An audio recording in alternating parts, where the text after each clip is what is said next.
With the NBA trade deadline behind us and the unofficial second half of the season upon us, the league's contenders have separated themselves from the pretenders. And for the first time in a generation, the New York Knicks are squarely in that contenders category. I know this is unfamiliar territory for Knicks fans, but thanks to some strategic planning, patient building, and opportunistic timing, New York is in it to win it this spring.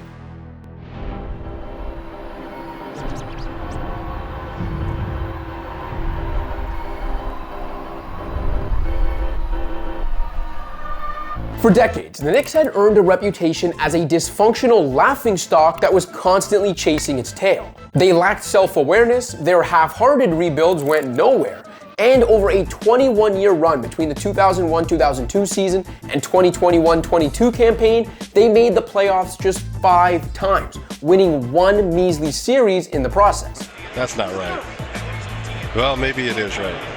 But under the stewardship of former agent turned team president Leon Rose, the franchise found some stability and finally appeared committed to some sort of long-term plan. In addition to drafting promising youngsters, the Knicks began collecting and hoarding future first-round picks and clearing 2022 cap space for Jalen Brunson, the son of former Knicks player turned assistant coach Rick Brunson. The tampering penalty that came with Brunson was well worth it, as the star guard became the tentpole of New York's resurgence, with the Knicks winning 47 games and a playoff series last year. In Brunson, the Knicks also acquired the rare defensively challenged undersized guard who is capable of elevating his game in the postseason rather than being a casualty of playoff basketball. Though the Knicks returned the same squad that made the 2023 Eastern Conference semifinals for this season, few outside of Madison Square Garden took them seriously as even a fringe contender. Their moves over the last 2 months have changed that. The team's late December trade for OG Anunoby gave the Knicks the type of big wing defender every contender needs,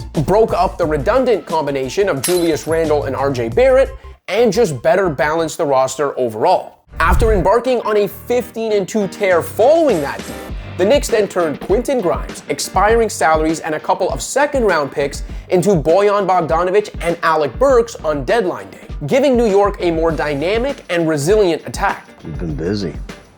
The Knicks already boasted top 7 marks on both ends of the court when they struck their deadline day deal with the Pistons. But their 7th-ranked offense appeared far less trustworthy than the team's 6th-ranked defense. Not anymore. Bogdanovic may have exited his prime, but the 34-year-old was still averaging more than 20 points per game while shooting nearly 52% inside the arc and 42% from deep on a Pistons team that provided little offensive support.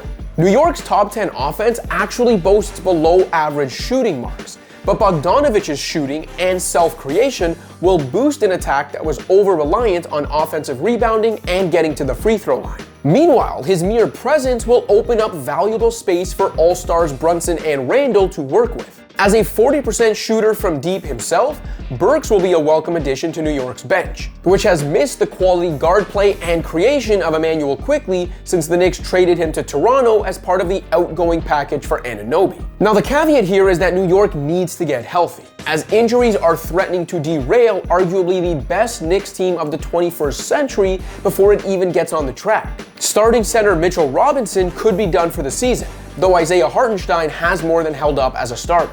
Anunoby is out until sometime in March after undergoing elbow surgery.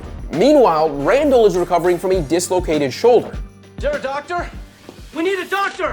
With Randle and Anunoby out, Bogdanovic will serve as a solid secondary scorer alongside Brunson. But the full-strength version of this Knicks team will see him come off the bench as a stabilizing super sub. Another underrated component of New York's deadline day deal is that only $2 million of Bogdanovic's $19 million salary for next season is guaranteed, affording the Knicks a ton of flexibility. In the unlikely event that the veteran's game falls off a cliff down the stretch, or if the Knicks are just looking to shed salary, Bogey's contract brings little risk for 2024-25. But at $19 million, he could also serve as a juicy salary matching option in off-season trade talks. Either way, Bogdanovic's contract perfectly aligns with New York's plan for maximum cap space in 2025, when a certain superstar guard, often linked to the Big Apple, is set to hit free agency. To top it all off, the Knicks accomplished this mid-season facelift, turning Barrett, Quickley, Grimes, and Ryan Arcidiacono into Anunoby, Bogdanovic, Precious Achiuwa, and Burks without coughing up any of their precious first-rounders.